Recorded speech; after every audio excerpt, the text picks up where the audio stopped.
Welcome back to a new episode of Wheels of History.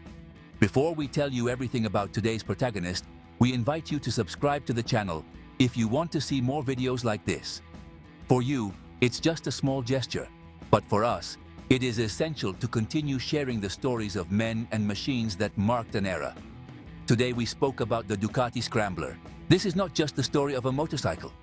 It is the story of exhausted men standing beneath factory lights at 3 in the morning, while Europe rebuilt itself from rubble, cigarettes, debt, and industrial hallucinations. A story born somewhere between Bologna, California, post-war ambition, and the permanent smell of hot metal drifting across highways, filled with kids trying to outrun their own generation. Before we begin, subscribe to the channel if you want more stories like this. Not because some smiling marketing department told you to.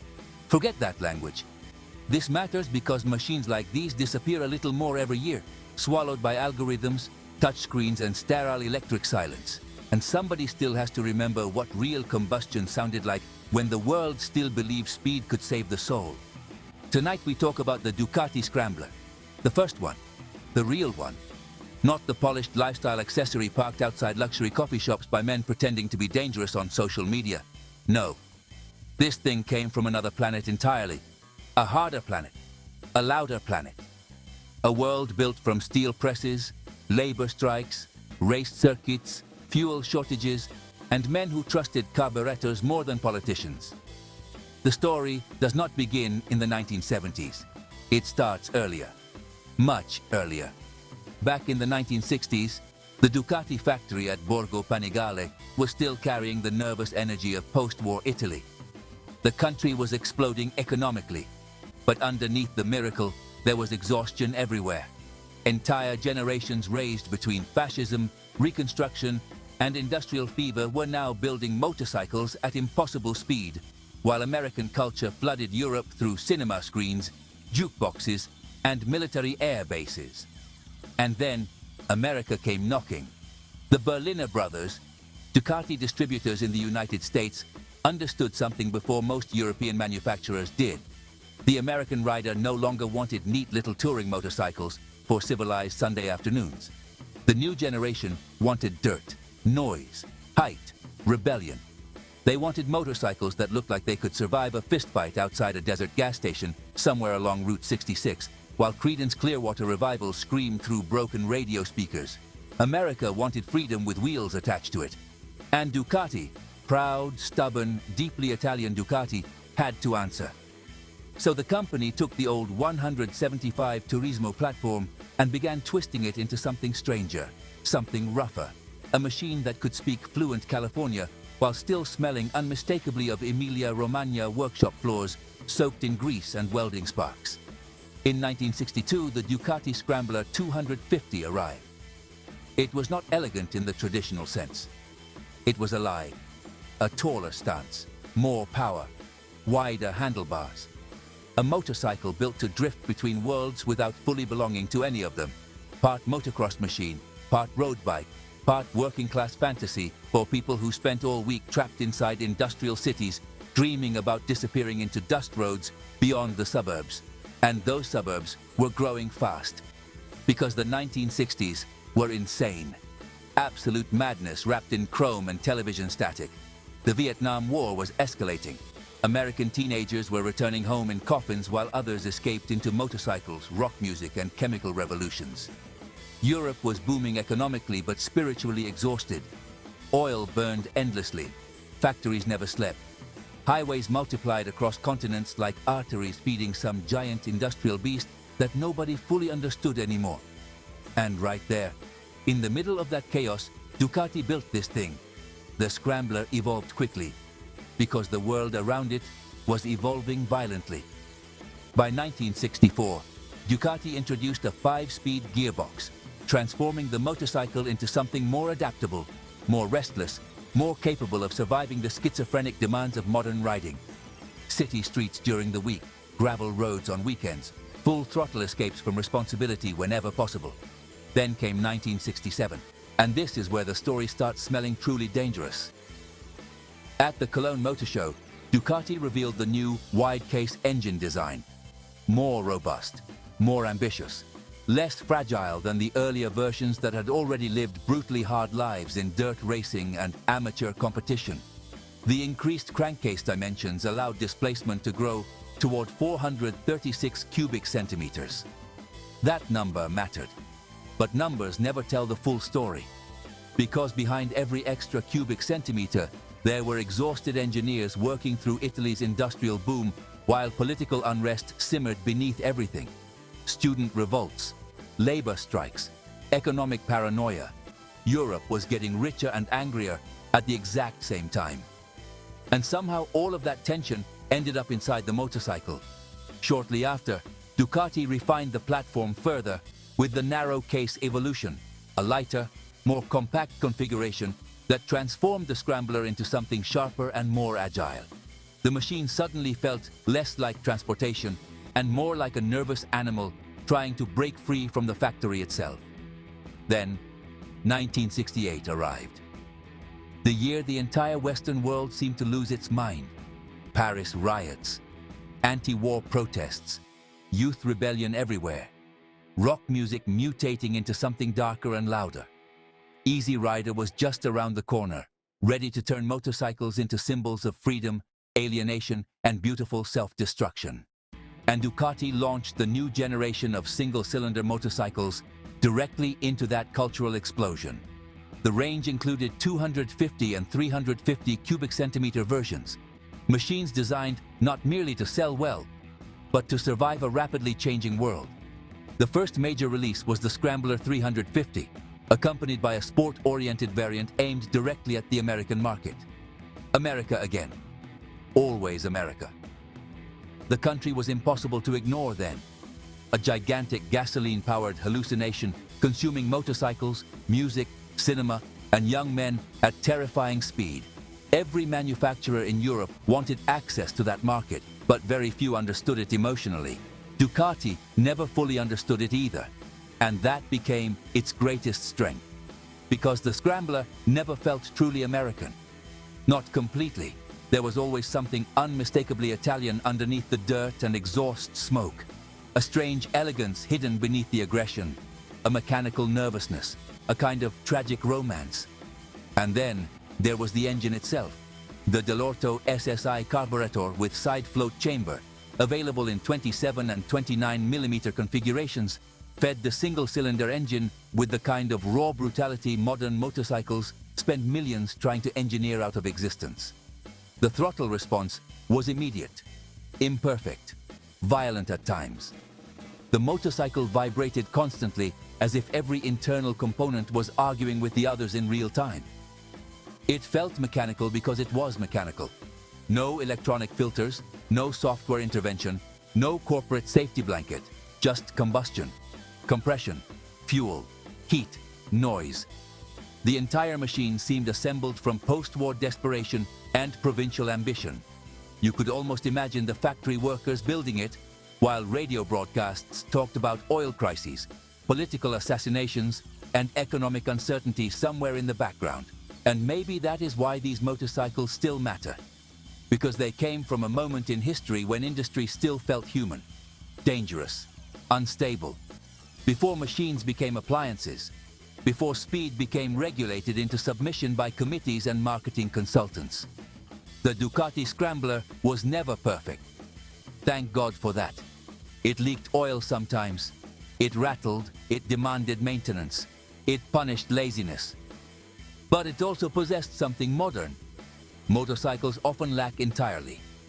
Character born from struggle. Not simulated character. Real character. The kind forged inside factories where men worked, until exhaustion beneath clouds of smoke, while Europe raced toward the future without fully understanding what it was sacrificing along the way. And when you ride one today, you can still feel it. Not nostalgia, not vintage charm, something heavier. The sound of the 20th century refusing to die quietly.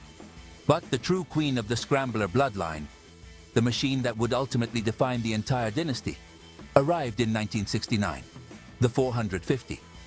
And suddenly, the game changed. Not politely, not gradually, violently. Because by the end of the 1960s, the motorcycle world was splitting into tribes. Small displacement commuters on one side, massive heavyweight machines on the other.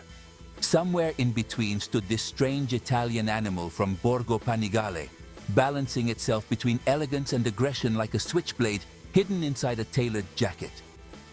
The Scrambler 450 was not merely another model in the catalogue. It was Ducati stepping across a psychological border. A declaration that the company no longer wanted to build only practical motorcycles for civilized Europeans commuting through narrow medieval streets smelling of espresso and rainwater. No, this thing wanted highways, dust, distance, America. Before production began, the motorcycle was tested by Bruno Spaggiari, one of those riders who looked less like an athlete and more like a man who had survived several industrial accidents through pure stubbornness. The kind of rider born for an era when race circuits still smelled like hot castor oil, unfiltered cigarettes and fear. And fear mattered back then. Modern machines protect you from consequences. Old motorcycles introduced you to them personally. When the Scrambler 450 appeared at the Milan Motor Show in 1969, it did not scream for attention. It did not need to. The motorcycle carried itself with the confidence of heavy machinery, built by people who still trusted steel more than advertising campaigns. 27 horsepower at 6,500 revolutions per minute. That number sounds modest today, buried beneath modern superbikes, producing absurd amounts of power through computers sophisticated enough to launch satellites. But context is everything. In 1969, 27 horsepower inside a lightweight Italian single-cylinder machine felt raw, immediate, and deeply physical.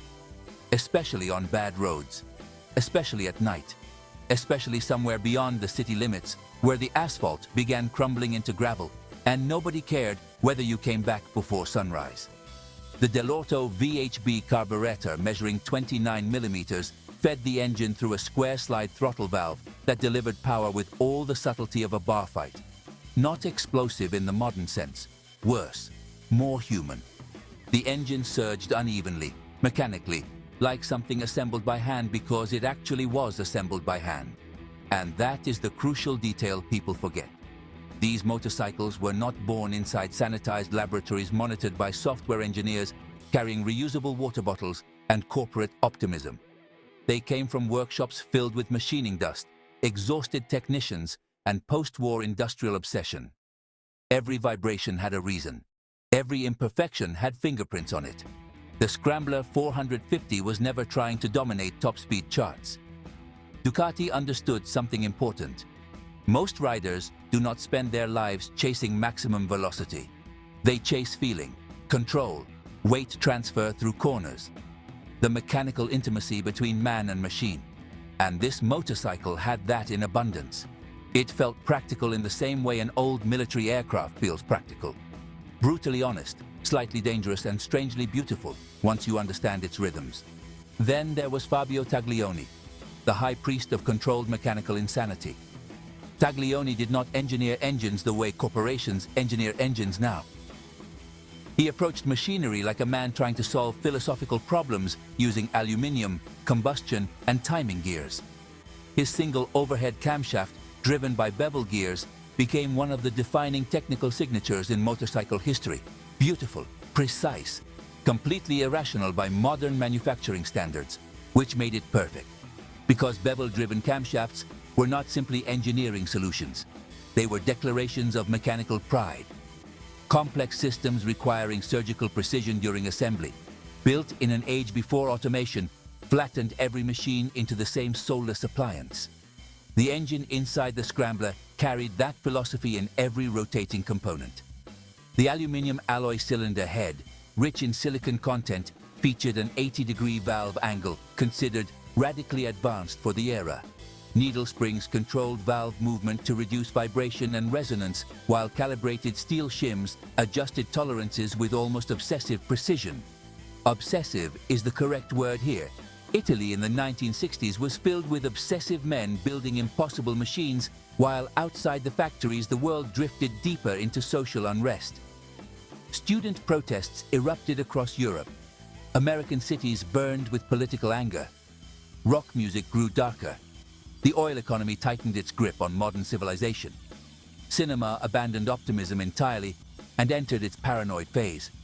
And through all of it, Ducati kept refining motorcycles.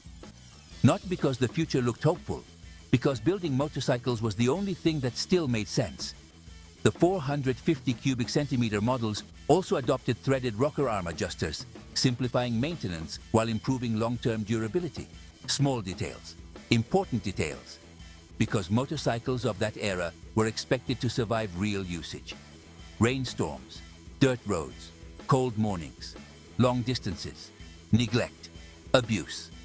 People rode these things hard because life itself was hard. And by 1969, the wide case engine architecture had matured into something genuinely formidable. Displacement climbed to 436 cubic centimeters thanks to redesigned crankcases and revised cylinder head engineering. For the American market, Ducati gave the machine another name, Jupiter, an absurdly ambitious name when you think about it. A tiny Italian single-cylinder motorcycle named after a Roman god, while giant American V-twins thundered across freeways, consuming fuel like strategic bombers. But maybe Ducati understood mythology better than anyone else. Because Jupiter was not about brute force, it was about presence. The motorcycle carried itself differently. Calm at low speed, stable across rough terrain, surprisingly manageable despite its displacement. Riders trusted it quickly, which is perhaps the highest compliment any machine can receive. The smaller Scrambler 250 and 350 models evolved alongside it, receiving Dell'Otto VHP carburetors measuring 25 and 29 millimeters respectively. Many of the 350 models and every 450 came equipped with a decompression system, a tiny piece of engineering brilliance that made starting the engine dramatically easier under difficult conditions. Again, practicality mattered. Because despite all the romance surrounding motorcycles from this era, ownership was not glamorous. Riders dealt with fouled spark plugs, leaking seals, stubborn cold starts, and roadside repairs illuminated only by gas station lights and bad decisions. And somehow that made the experience better. Because every kilometer earned felt meaningful. The Scrambler was not a luxury object. It was a companion for uncertain times. A machine born while the 20th century accelerated toward economic crises, political cynicism, and technological transformation at terrifying speed. A motorcycle standing directly at the crossroads between old-world craftsmanship and the cold efficiency that would soon dominate the global industry. And perhaps that is why these motorcycles still haunt people today. Not because they were flawless, but because they were honest. They sounded honest. They vibrated honestly, they broke honestly. And beneath the fuel tank, somewhere deep inside those bevel gears and aluminium castings, you could still hear the exhausted heartbeat of post-war Europe, trying desperately to outrun the future. The camshaft itself was a piece of industrial paranoia disguised as engineering. Case-hardened steel, supported by bearings, lubricated through a dedicated oil bath system designed with the kind of obsessive precision usually reserved for military hardware and expensive neurosurgery. This was not casual engineering. Nothing inside the Scrambler was casual. You have to understand the mentality behind these machines. Italy, in the late 1960s, was still filled with men who remembered wartime scarcity firsthand. Mechanics raised among shortages and improvisation. Engineers educated in a country rebuilding itself through sheer stubbornness. Waste was unacceptable. Weakness was unforgivable. Every component had to survive abuse because life itself abused everything. And so the engine became overbuilt in strange, beautiful ways. The aluminium alloy cylinder housed a special cast iron liner capable of being rebored up to 4 times. Think about that for a moment. Modern manufacturers often design engines to be replaced. Ducati designed this one to endure surgery repeatedly, like some wounded mechanical veteran dragged back into combat over and over again. 8 cooling fins on the 250, 9 on the 350, 10 on the 450. Even the cooling system looked aggressive. The piston, forged hot from high silicon aluminium alloy, cost more to manufacture but offered dramatically superior strength under stress. Again, practicality through obsession.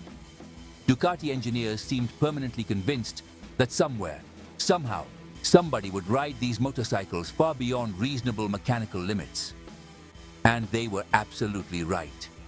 Because this was the era of endless riding, long distances across Europe, cheap fuel before the oil crisis detonated the fantasy forever, young men crossing borders with sleeping bags tied to the rear seat while the soundtrack of the decade shifted from psychedelic optimism to darker, heavier music filled with anxiety and distortion. Black Sabbath, Led Zeppelin, Deep Purple, music for highways at night. The earliest 1968 Scrambler models still carried echoes of the narrow-case generation. The fuel tank lines remained lean and elegant, paired with a Giuliari saddle that looked less like motorcycle equipment and more like furniture stolen from some fashionable Italian nightclub where everybody smoked too much and trusted each other too little. But Ducati was evolving fast. Within months, the entire range received a redesign, introducing the new 11-liter fuel tank with chrome side panels that shimmered beneath gas station lights like something from a forgotten European film noir. There was style here, undeniably, but not clean commercial style, not corporate style. This was industrial style. Beauty born accidentally from functionality, welding techniques, and national pride. The kind of beauty that only appears when engineers are allowed to care too much about details nobody else notices. Because Ducati understood something essential. Motorcycles are irrational objects, always have been. Nobody truly needs one. Which means every successful motorcycle must operate emotionally first and mechanically second. And emotionally, the Scrambler was dangerous. The single-cylinder bevel-drive engine continued evolving relentlessly. At its heart sat Taglioni's masterpiece, the overhead camshaft system driven by bevel gears requiring microscopic assembly precision to function correctly. One small misalignment could create premature wear, oil seepage, or mechanical instability. There was no room for laziness inside this engine. The helical gears, built according to the Gazone system, improved smoothness while reducing mechanical noise, not eliminating it, never eliminating it. Ducati engineers were intelligent enough to understand that a completely silent motorcycle feels suspicious, almost dishonest. Machines are supposed to speak. The Scrambler simply spoke with a deep metallic accent forged somewhere between Bologna and mechanical madness. Then came 1970. And by then, the world outside the factory gates was beginning to fracture. The optimism of the 1960s was collapsing under economic pressure, political violence, and growing distrust toward institutions. The oil industry tightened its grip around Western civilization. Protests became routine. Terrorism spread across Europe. American muscle culture reached its peak just as fuel prices prepared to destroy it. And Ducati introduced the 125 cubic centimeter Scrambler. A smaller machine, lighter, more accessible, but ultimately overshadowed by its larger siblings almost immediately, because nobody dreams in moderation. Some narrow-cased 125 models were produced primarily for the Spanish market through Mototrans, Ducati's Spanish manufacturing partner. These motorcycles represented another attempt to expand the Scrambler philosophy across different markets and economic realities. That was the genius of the platform. Versatility without losing identity. The same year also introduced shorter exhaust pipes for American market models, a subtle but important shift reflecting changing tastes across the Atlantic. Americans wanted motorcycles louder, leaner, and visually more aggressive. The age of restrained design was ending rapidly. Everything was becoming louder in the 1970s. Cinema became louder, politics became louder, music became louder, and motorcycles followed naturally. By 1971, the Scrambler gained a standard tachometer and the now iconic cigar-shaped silencer, one of those details that transformed the motorcycle's silhouette permanently. Suddenly, the machine looked tougher, more mature, like it had survived something difficult and come back meaner afterward. Then, 1973 arrived. A catastrophic year globally, an important year mechanically. The oil crisis hit like an artillery shell through the illusion of endless industrial expansion. Fuel shortages, economic panic, speed limits, inflation, entire nations suddenly realizing that modern civilization ran entirely on fragile petroleum fantasies. And somehow motorcycles became even more desirable because crisis always romanticizes escape. That year, the 350 and 450 Scramblers adopted Borani alloy rims, Marzocchi front forks, and the magnificent Grimeca 4-leading shoe front drum brake, one of the last great expressions of pre-disc brake braking technology before the industry marched toward modernity, whether it wanted to or not. These were serious upgrades, not cosmetic nonsense. The motorcycle evolved continuously while preserving its essential personality. Simple, functional, mechanically honest. Ducati never tried turning the Scrambler into a luxury object because luxury was never the point. The point was movement.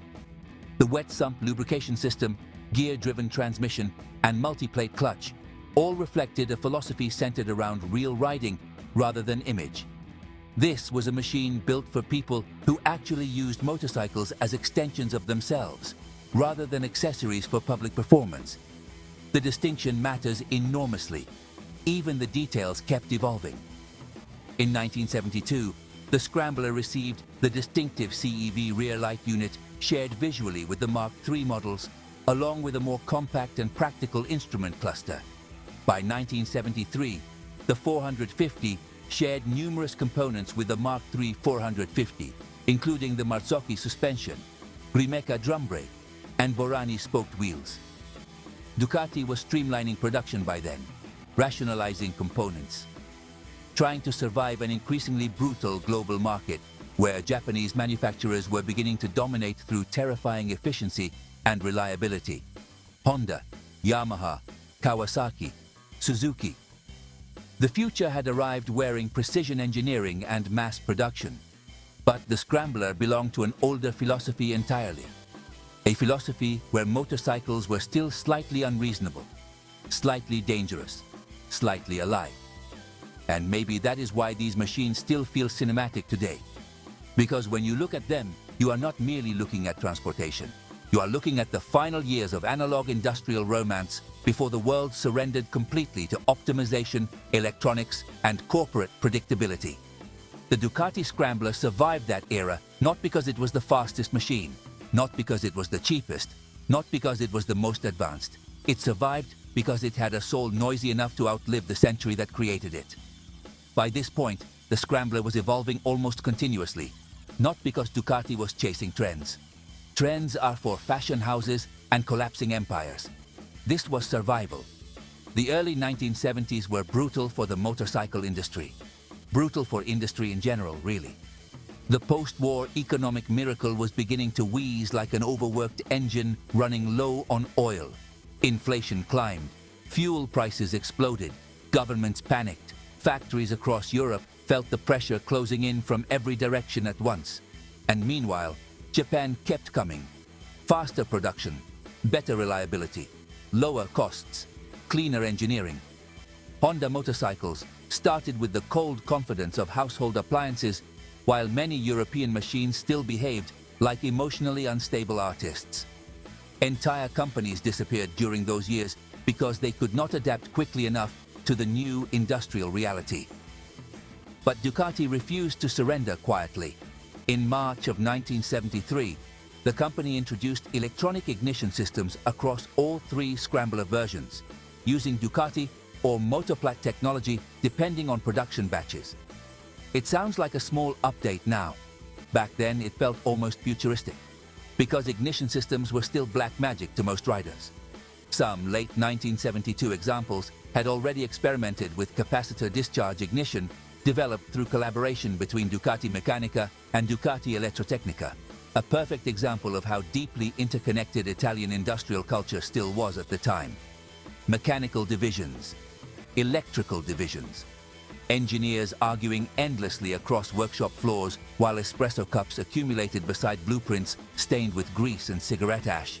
The system itself was brilliant in a deeply practical way. A flywheel alternator equipped with a dedicated coil generated ignition current independently from the battery. The current passed through a diode stabilizer before charging a capacitor capable of releasing a high-voltage discharge directly to the spark plug, Simple, clever, effective, and most importantly, the motorcycle could still start even with a completely discharged battery. That mattered enormously in the real world, because motorcycles of this era were not pampered garage ornaments. They lived outdoors. They crossed mountains in bad weather.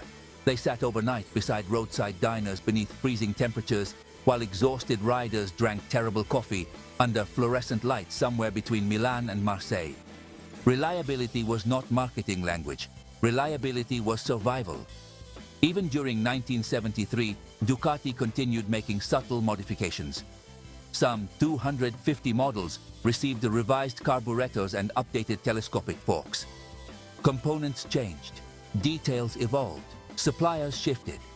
But the essential identity of the Scrambler remained untouched. That was the miracle. Because many motorcycles lose themselves during constant development. They become diluted, softer, more corporate, more cautious. The Scrambler never really did. Even near the end, it still carried the same restless energy born back in the 1960s when America demanded rebellion and Italy answered with bevel gears and stubbornness. But history catches everything eventually. And by 1974, the collapse had already begun.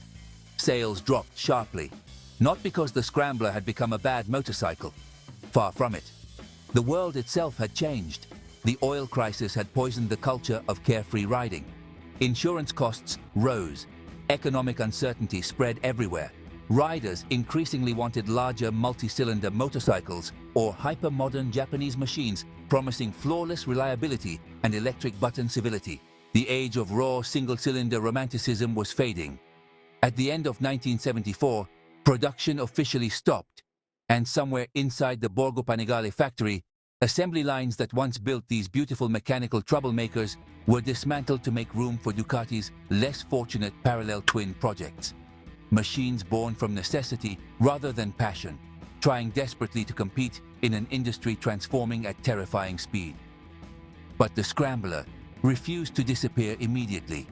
Like all great machines, it lingered. Remaining inventory continued selling through 1975 and even into 1976. Only a few hundred units remained by then. Tiny numbers compared to the thousands once produced annually during the model's strongest years. And there was something strangely poetic about those final motorcycles, the last survivors of a fading era. Some appeared in unusual colors introduced purely to stimulate sales. Blue, green, desperate shades for desperate times. But the true Scrambler colors remained eternal in the memory of riders who lived through that decade. Deep canary yellow drifting toward ochre for the 250, burnt orange for the 350, lemon yellow for the mighty 450. Colors loud enough to survive the 1970s.